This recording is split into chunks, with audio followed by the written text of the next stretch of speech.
everyone as well. Matheus, let's get you onboarded. Where are you, sir? Says getting ready. He's putting on his best shirt and tie for you guys. Okay, brilliant. Whilst that's happening, I just wanted to let everyone know that we have a really exciting event coming up. We're hosting a Web3 job fair on the 13th of October. So if anyone wants to check that out, that'll be right here. Matheus, I can see you. How are you? Doing great, and you? I'm good, thank you. Great to finally meet you. Well, ready to start? Yeah. Are you ready to go? Everything good from your end? Yes. I don't have my background today, but things are messy enough here for setting up a good mood. So hello, everyone. Thanks for being here today. Thanks for participating. I would love to guide you through some basics, some introduction in deploying your first smart contract. I have lots of cool things prepared for you today. Little introduction about what is a smart contract, using Solidity to code it, using Remix to work with it. I do have a repository to share with you. If you want to follow this content, I'm going to paste here in the chat. Okay. Don't know if there is a way to pin it here. Guess not. This application is good. We have a place to ask questions. Feel free to ask questions here at any time. A chat here, so you can chat with me. Unfortunately, I cannot see all of you. I don't have your cameras, but I will listen for all your questions. I will try and pick the ones that are most fitting with the content that I am explaining. And also, I'm going to ask some questions for you. So feel free to answer here in the chat as we are progressing in the lesson. Okay. Let me share my screen here. We're ready to begin. I've posted the link for this content for you here in the chat. It is a long read. Feel free to ask issues here after this lesson. If you didn't understand something, you can open this link, connect to your GitHub account, and open a new issue here about something that you didn't understand, or about something that you're having problems with, or something that you would not like to know more. You can just open issue here and ask about anything. You can see issues raised by others people as well. So this is the beginning of your interaction with this theme. I would be more than glad to help you with your next steps. Okay, you should see more of me next week as well. Even after that, if you want to keep on building, keep on pushing, I will be glad to help as well. Okay, so I would like to listen for hear a bit from you before I start speaking and speaking again and again without stopping. That would be, what is your background? Have you ever interacted with a smart contract, or have you ever deployed a smart contract? Let me know here in the chat. You can speak about your role or about what you do. Hey, let's start with my example. I am Matheus Pagani. I'm a teacher with Encode. I develop projects at my company Venture Miner, and I have deployed a few smart contracts in my life. Okay, we have the first question posted already. Let me see. Here into the question tab. Good. Should I put effort on Solidity or try Viper first? That's a good question. Do you have a Python background? If you do have a Python background, Viper could be very interesting. But if you understand the smart contracts with Solidity and then you migrate to Viper, this is great as well, a great path, because you find much more documentation about Solidity than you find about Viper nowadays. Okay. So we have some nice profiles here. Completely Solidity Foundation calls with you. So you deploy the smart contract there. Good. I can't guarantee that I will come up with new jokes, okay? All the jokes are bad. I can't improve on that, but good that you have some experience already. One, it's Solidity. Nice, James. You are going to go for this lesson a breeze then. Need a refresh, good. Deployed smart contract with truffle, hot, okay. Hot in Foundry, good. Okay, analytics, field contract on Polygon. Okay, so what we can work out on this lesson. I'm going to teach some things about deploying your first smart contract. If you have deployed already, bear with me for a while. But also I'm going to show some things under the hood. I'm going to explain some confusions about a native token and an ERC20 transfer. I'm going to explain about Open Zeppelin library. Okay, I'm going to show what is happening inside the blockchain when you interact with the smart contract, what is actually happening there inside the EVM. So even if you have already deployed the first smart contract, you can give a good look on the side under the hood, on the technical side of what is happening. This might be very valuable as well. And once we finish this lesson, I know that everyone is ready for the things that we are going to use next week. Okay, good. So no more questions open. All of you interacted in the chat. That is great. Let's begin. To interact with the smart contracts and to deploy compile and deploy the smart contracts, the easiest way to do is by using an IDE, development environment. Because if you try to do this directly with bytecodes, doing the bytecode directly, I'm quite sure you're not going to pass those humanity checks on the website. Are you a robot? So too bad. The developers usually use IDEs for developing things. You could even pick your notepad and then run the compiler if you want, but you don't write the bytecode directly. You don't write byte by byte usually. This IDE called Remix is packed with one of the greatest onboard experience that is for coding your first smart contract. First, because it's online. All that you need is a browser. You need a browser that I'm sure that all of you have or have access to it, and internet connection. Okay, so you can open this documentation here for Remix to get a good understanding of what it do. This documentation, where to find the answers for your questions, what is Remix, what are the parts of it. It is great to be familiar with the documentation. Okay, if you don't remember things in the top of your head, that's not a problem. If that in the documentation, that could be a problem, you see.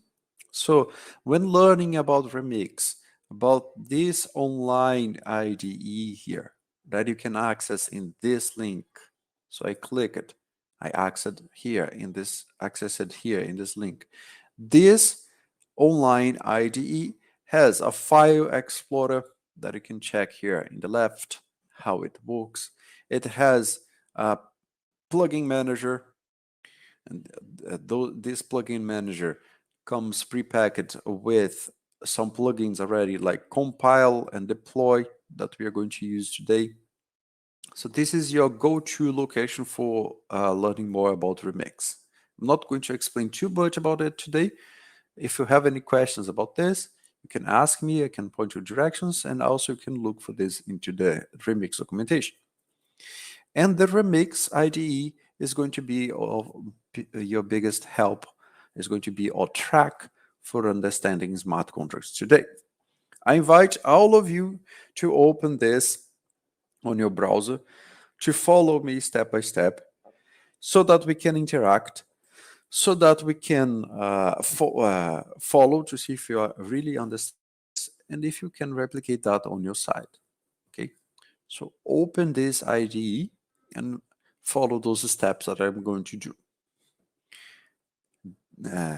If you have troubles in any of those steps, feel free to open questions. More people could have those same troubles. Okay, so don't be shy. Speak out. When opening Remix, you are directed for a first workspace the first time you open it.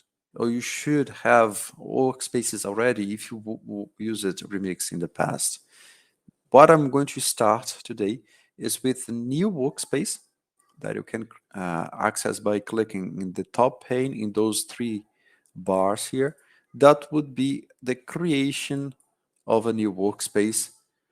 The first option, if I go too fast, I'm sorry, the creation of a new workspace that is going to follow a template already prepared by some other devs. We are going to use the codes from other people. We are going to inherit all the functions and bugs that other people did. There's no bug here, I guess. And we are going to choose the template of OpenZeppelin ERC20. So that this is going to guide today's lesson. We are not going to be able to cover too much, but this is very useful already, because this library called OpenZeppelin contracts, a lot of other things from OpenZeppelin, provides us a solid foundation for community vetted code for building smart contracts. When we inherit smart contracts from it, when we pick code from this repository to our repository, we are using the same base building blocks that other great projects or the gigantic projects are using. And if you are using something that a $1 billion protocol used, and if you are using that correctly, if that $1 billion protocol didn't crash, wasn't exploited, your application probably won't as well. Why would someone exploit an application of $100,000 worth if there is a honeypot of 1 billion out there, you see? So this creates like a safe community, safe vetted code of things that passed billions of dollars there and remain secure. So you are quite safe that you can use those same things for your projects as well. It doesn't mean that it's 100% guaranteed to be safe, but it means that it's, at least in a crowd effect, much safer than doing this from scratch.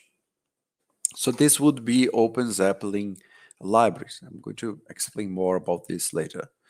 And this is the template that we're going to pick. Okay. When choosing a template, you can start on the basic smart contracts that Remix give you. This is what I do in the Solidity Foundations, for example, and in the first week of the Solidity Bootcamp. You can start blank, very useful when you are developing something from scratch, a project that you want to deliver, and then you don't have all the files cultured. Or you can start directly with those standards from OpenZeppelin. For example, to create a token or a fungible token, ERC20, an NFT, 721, or an 1155 if you have things that are multi-fungible or such. So for today, we are going with 20. Okay. There is a good question here in the chat. Community vetted does not mean audited. You can be audited and not community vetted, or you can be community vetted without being audited. Okay. In this situation for OpenZeppelin, most of the times you have both. You have audits and community vetted code at the same time. Okay. Good question there, Matheus. And sorry if I misspell your names. I know the pronunciations can vary a lot. For today, we're going to use the template of ERC20 with mintable and burnable, because we are going to play along with those two. Yes, we are going to create tokens. 2018-19 feelings during the ICO. Then we are going to do pump and dump. No, pump and dump is for next lesson. Just kidding. It's all on Testnet, okay? Fake money. We are going to see that as well. We are going to play along with this, but it's all going to be fake money. We are not going to raise investments here or use tokens for crypto payments or whatever, okay? After we select this, we can pick a workspace name. What would be an awesome name for today? So let's pick Encode, Solidity, deploy first contract. Sorry, got out of creativity. I could have thought on something better. Encode, Solidity, deploy your first contract. ESDIFC. Okay, turned out to be good. And here we go. We created this workspace called Encode Solidity Deploy Your First contract. This is an awesome name. You can pick those names as well as you would like. And when you create that template, you have some folders from contracts, scripts, and tests. I'm not going to use scripts nor tests today. I'm going to use contracts only, but those are very resourceful tools. If you run scripts for running operations or tests for testing things or even for learning Solidity, okay? I did this a lot in my Solidity bootcamps for using scripts and tests to learn Solidity while preparing you to do that in front ends, okay? Token plus encode is token code. Great. But here we are going to pick my token.solidity only. Okay, I'm not going to use the scripts or the tests. Let me just, okay, you didn't see that. I unchecked the box. I'm going to explain that in a while. So when I click my token.sol, I have a Solidity file already written. I did not write this code, a Solidity file that imports some dependencies that define the Solidity structure here, a license, compiler version, and import all the files, and we have a contract definition here. When I have this code, when I open it in my file explorer, it already creates this folder of dependencies here, of depths. That's not important for us. We don't need to go inside the depths. Okay, we'll leave them as a given, and we only look on my token.sol. Okay. I went real quickly here for this tab. Don't know if you noticed it, because I had that autocompile turned it on. I turned it off because when we compile and when we check this in a few minutes, you're going to see that all the folders are going to pop up, some artifact folders, and we're going to speak about this as well. So this is the structure about in your Remix workspace when you create your new workspace from the ERC20 template of OpenZeppelin. Okay, and this is basically everything we need for start to play around, to poke around and discover. This is a Solidity file that is following the Solidity syntax. And to learn how Solidity works, the same way that we have the Remix documentation for learning Remix, I would like to present to you the Solidity documentation. Okay, this is your best friend, your best companion for working with development of smart contracts using Solidity. You are not expected to learn and remember everything about Solidity. No, it is super okay to, when you are writing a smart contract, if you forget something, it is super okay to come here and discover what is the layout of a Solidity source file. This is something that is very good to remember, where to look for things. So into the documentation of Solidity, the layout of a Solidity source file is explained like this. It should begin with an SPDX license identifier, and then you should have a pragma for the version pragma. Okay, so this is the documentation. For me, this is the best thing to learn when learning how to code smart contracts. Learn where to look for things in the documentation. Okay, it's much easier to remember where are things than remember the whole thing itself. Otherwise, this can get confusing really quickly.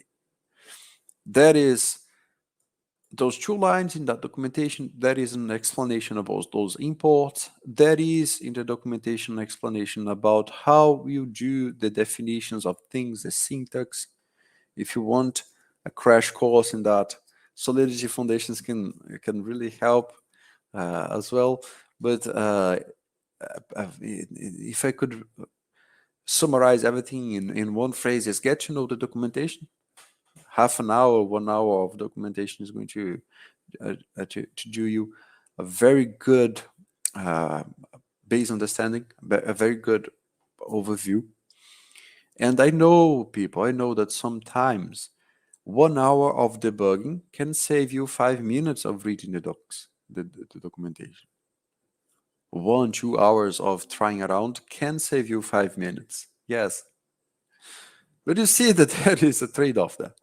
Don't do this. Respect your time. Read the docs. That could be a more efficient way to learn. Okay. Now that you know the Solidity docs, let me show you what we are going to use today. This is a contract written in Solidity. Every word here has a place.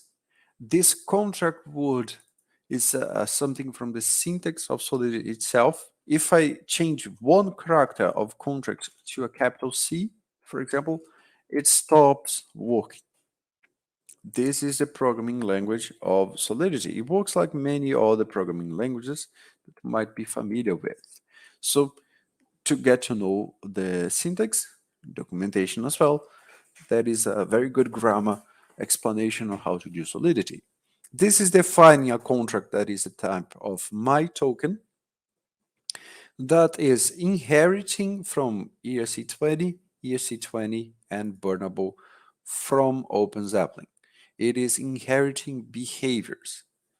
It is inheriting properties of those smart contracts. And just with those 5 lines of code, this is enough for making a token a smart contract because of everything that we are inheriting. 5 lines of code to do a token. How is that possible? Let me show you, okay? Now we are going to use this other tool that is the Solidity compiler. We are going to click here, open that plugin in your panel. We're going to use a Solidity compiler that is a program that runs off-chain. It looks like any other program. And we can pick different versions here if we want to compile this mytoken.sol. And I intend to prove you that this is an ERC20. You can click on this checkbox of auto-compile that I had checked early on, so that every time you do a change in this smart contract, it auto-compiles for you. So you don't need to come here and click compile every time. This is one thing that you can do. And since I have this contract with those 5 lines of code, when I compile this, and what compilation do is to create this artifacts folder. This artifacts folder has the compilation results. What this compiler is going to do is creating this JSON here. This JSON has something called bytecode with all of the data of this smart contract, with all of the with all of the translated code of that smart contract. You might be like this: hey, Solidity is not code. Yes, but blockchain doesn't understand Solidity. Blockchain just understand Ethereum, at least, just understand bytecodes. So it needs to be compiled. So inside this file, you have this whole bytecode here. And also you have something called ABI. And this ABI doesn't get deployed as well, is the definition of functions that we have inside that smart contract. So we have bytecode with the actual code, with the actual operations of this contract, and the API that is the interface, the application binary interface for that smart contract, where I can see that it has functions. For example, it has a function of transfer, an event actually. So it has a function of allowance, it has a function of approve, it has a function of balance off, it has a function of burn, it has a function of burn from, decimals, decrease allowance, increase allowance. All of those functions are functions from an ERC20 token, are functions from a token that we can use to represent a fungible value. This is possible because we have those 5 lines of code here inside a contract that is inheriting from all of this. Okay? Questions?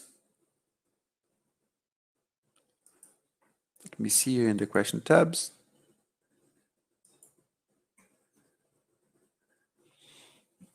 Is that my token JSON on AEST? This is a JSON object that Remix is going to use. All the tools use similar JSON objects for similar things. Hard Hat, Foundry.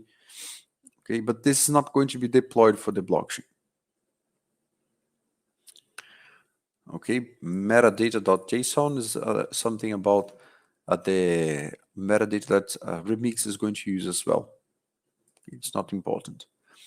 So I have proved for you that ERC20, this my token, ERC20, even if it just have those 5 lines of code, is packed with a lot of things that we can call. It is actually much bigger. This is just the tip of the iceberg.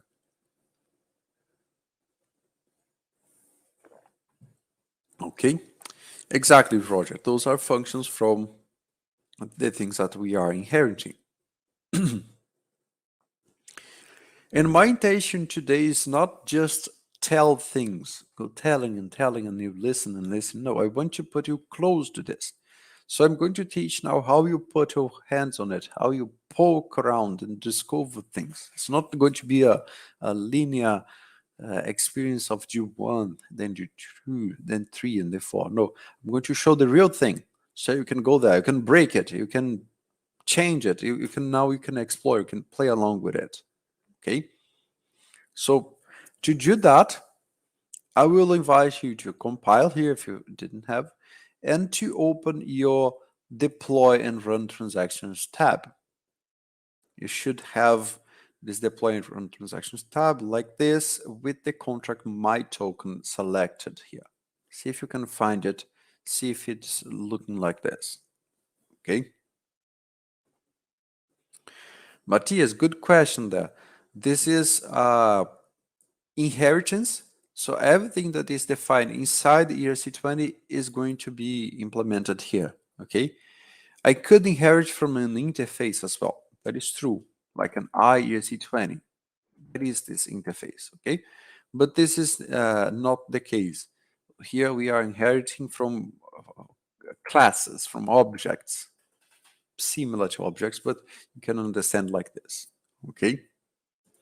If we have too many questions, I would like for you to do those questions in the questions tab so they can be organized. But so far, I have been able to keep up with the chat here. Okay. If I miss anything, please let me know. Astrid, please let me know as well. Feel free to interrupt. Let's put our hands on it. Let's interact with it and let's break things.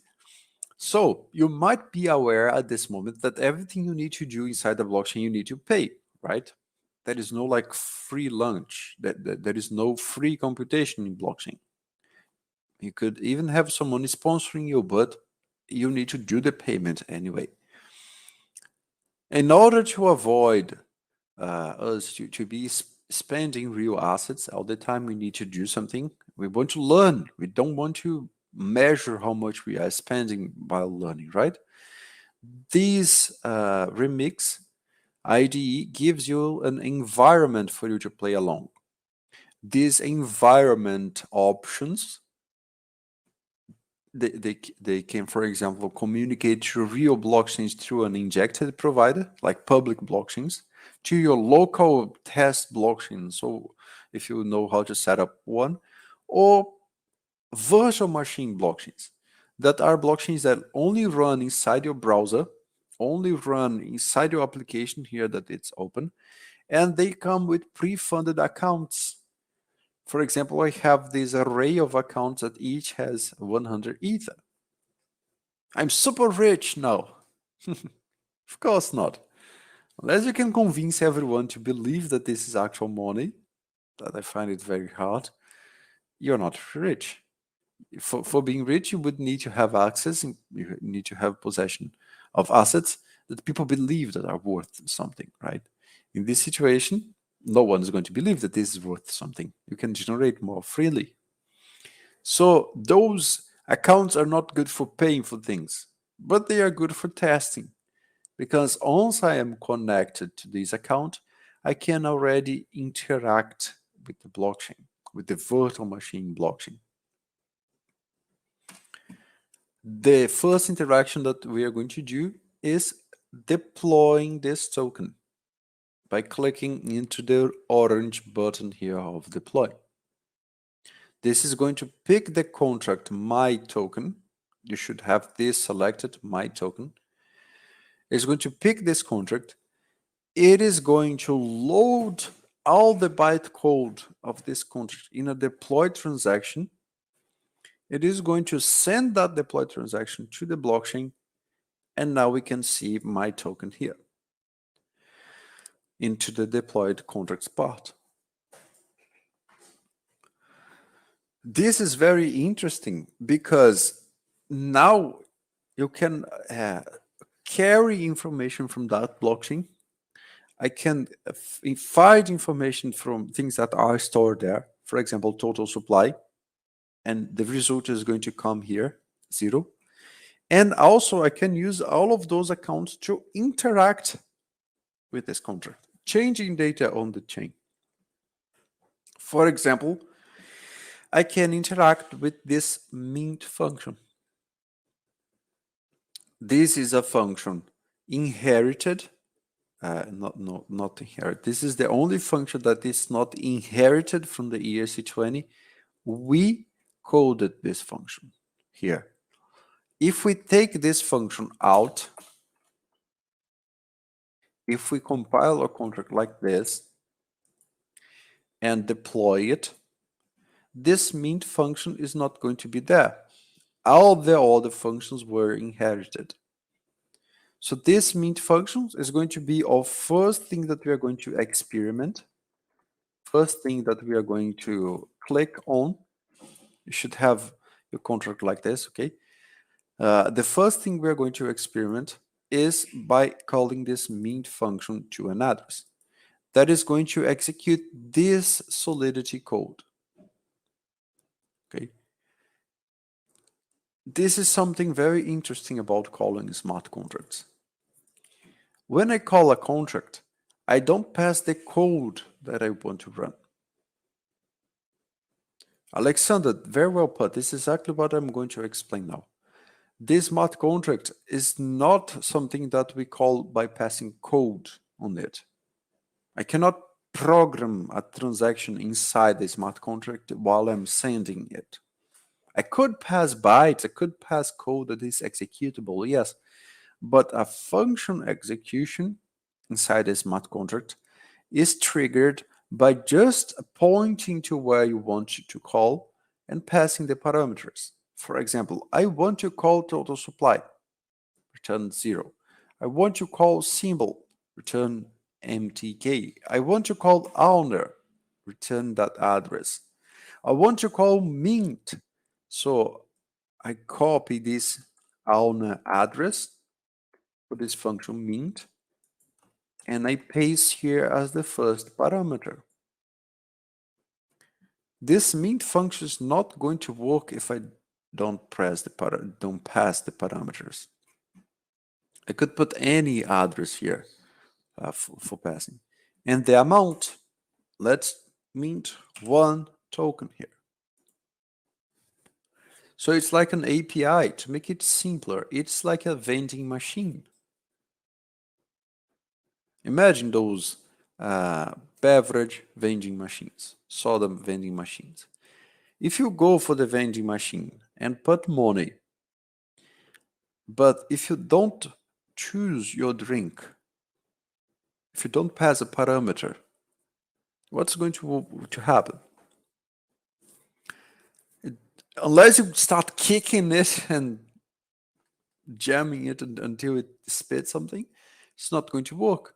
You need to pick your beverage and pay. Then this is going to work.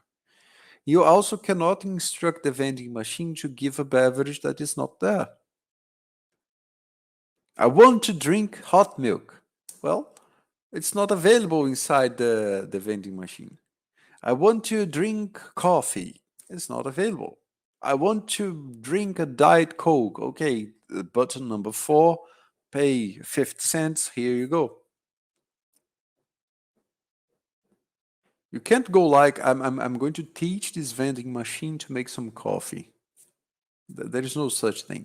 The same way that there is no way for you to make a smart contract to do an execution of a transaction for you if it's not defined there. So this is what we are going to do with Mint. We are going to call a transaction, a function. We're going to make a transaction by calling a function that is already there. And when I transact this, when I send this transaction, I can see that the total supply increased. This is what a Mint function do. It creates money out of thin air. Okay. Good. So questions up to here? I know I showed a lot of things. The documentations are there. Also can open issues to ask more about the things that I'm explaining to you fast. But in the overall, by putting this code here and calling this Mint function, any questions? Please let me know, okay? We went that far about this Open Zeppelin, creating an ERC20 token with Remix and Open Zeppelin. Here are the explanation about ERC20, burnable, ownable, Mint function, okay? And we are here doing this deployment inside the virtual machine. If you completed those steps, then congratulations, you have your first smart contract deployed inside the virtual machine. Okay. Okay. Good question there, Oscar. You might have noticed that there are some blue functions and orange functions. Before moving forward for this part of the documentation of doing this transaction here to a testnet, we're going to spend a few minutes more using this virtual machine so I can explain more about the structure of this contract, the transfer function, the ownable, and all of that, okay? And I'm going to explain those orange buttons, blue buttons, and in the final 5 minutes or so, we migrate for a testnet and do the operations there, okay? Good. I saw someone else typing, but feel free to interrupt me in the case or open questions as well. We have a list of functions here to operate, and we can even deploy more smart contracts. And this is the token that we are going to use. Okay.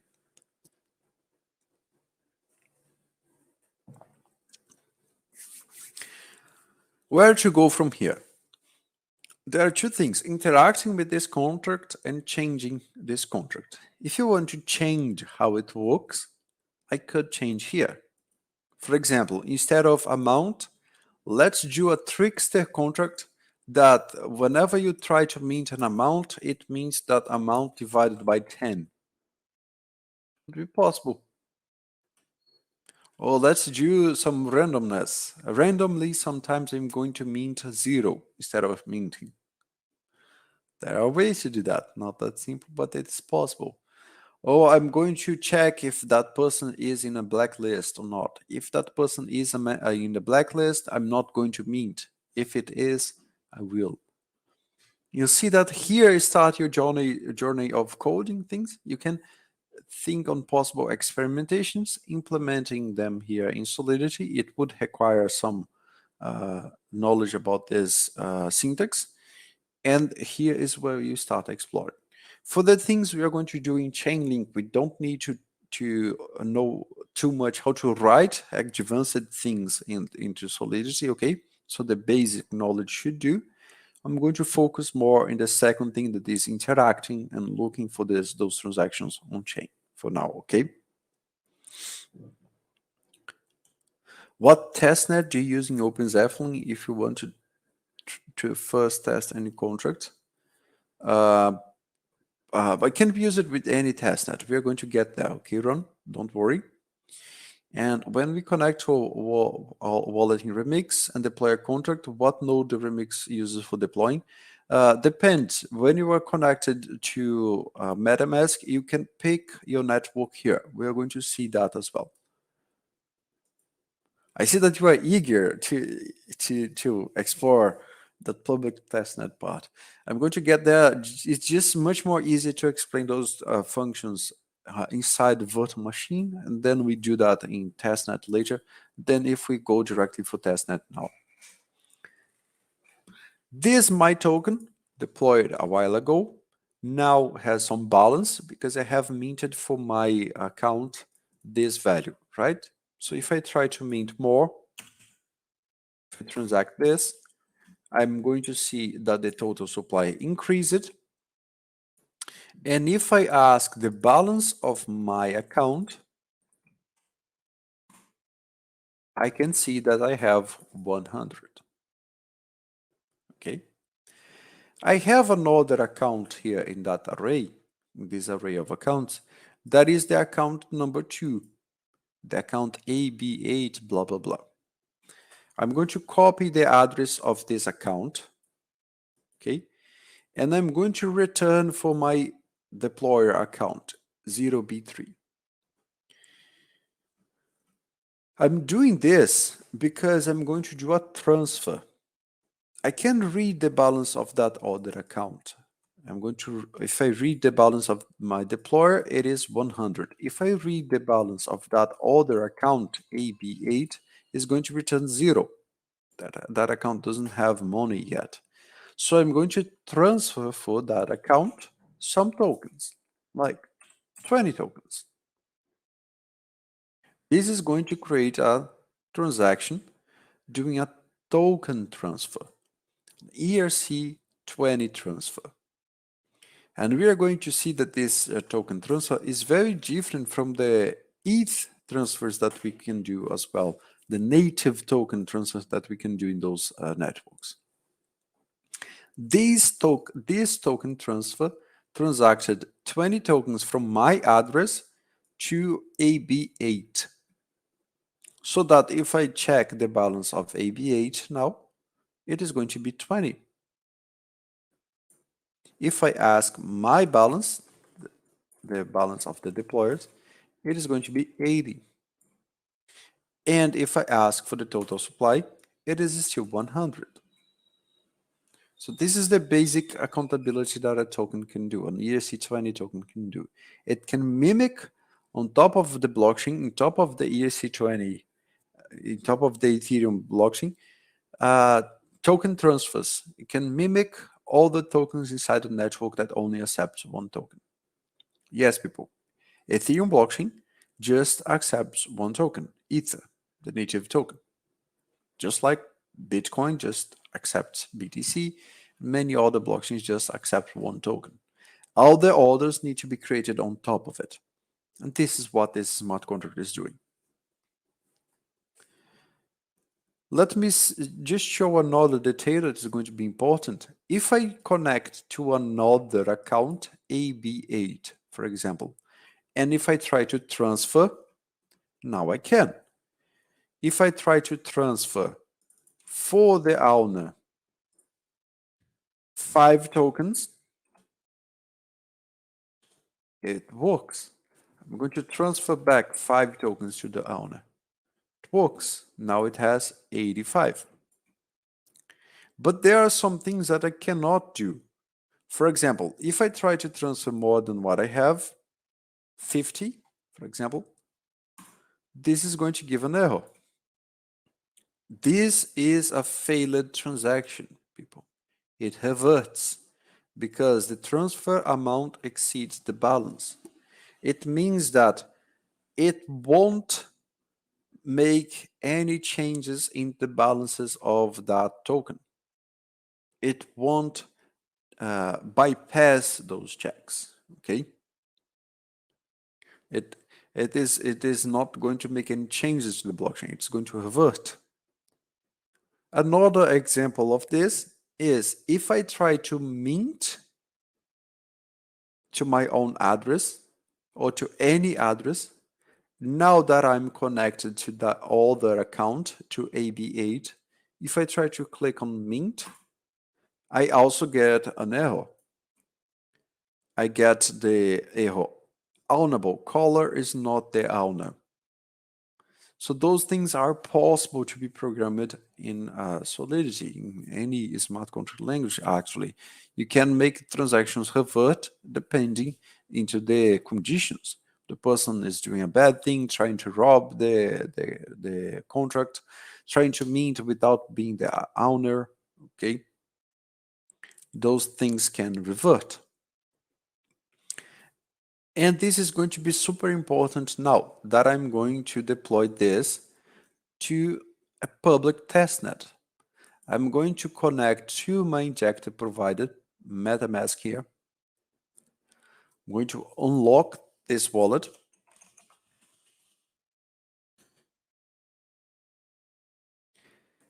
And now that I'm connected to my MetaMask wallet, connected to the Sefolia test network, I can do transactions. My contract vanished.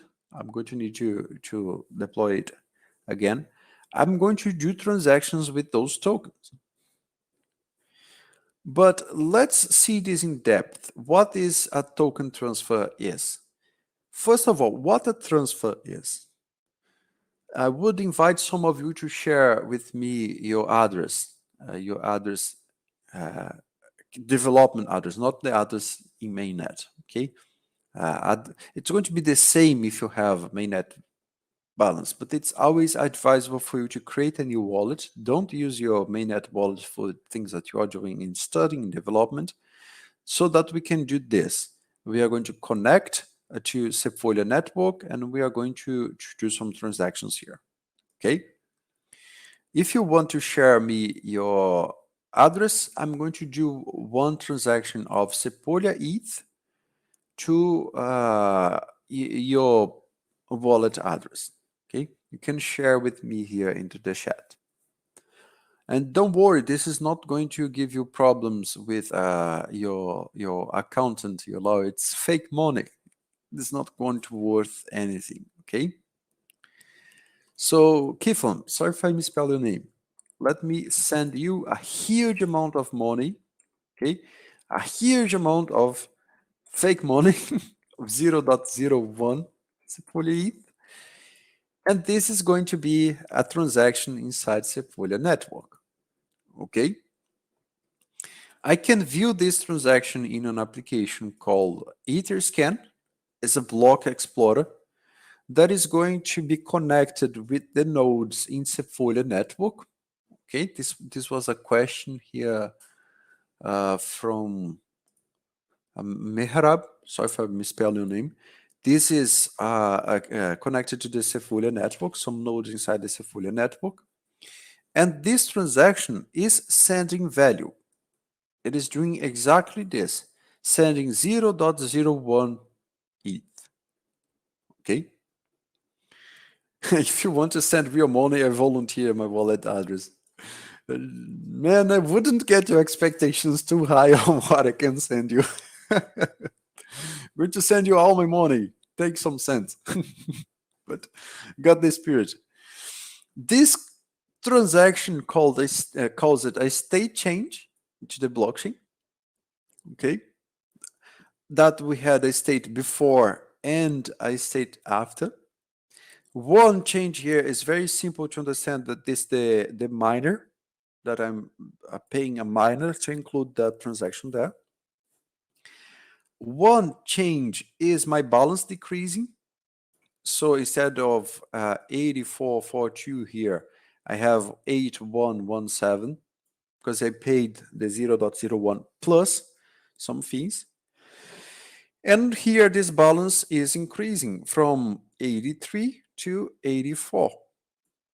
This caused a state change. This is state changing in the network, okay? I sent 0.01. Now, Vanessa, I'm going to send you a transaction too. I'm going to pick my MetaMask and I'm going to make a transaction to send you 0 ETH. Would that make sense for you? Making a 0 ETH transaction?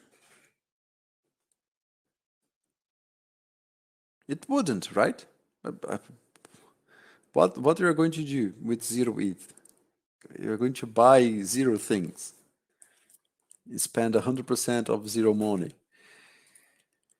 But when you make a smart contract, a transaction, for example, a token, so let me deploy this token here to the blockchain. I'm going to deploy it here, could take a while. It's the same transaction we did in the virtual machine, okay? It is a deploy transaction for deploying that smart contract for the network. Oh, confirmed. That was quick. Indexing already. Interesting. The network is working well today. So this deployment transaction that deployed this token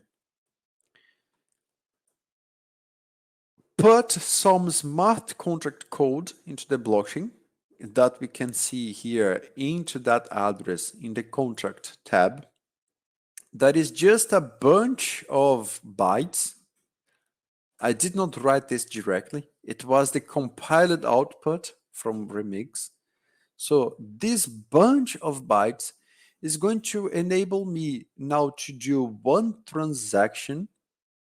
So Vanessa, I'm going to send a 0 ETH transaction for you, yes, because I'm going to mint for your address 100 tokens here.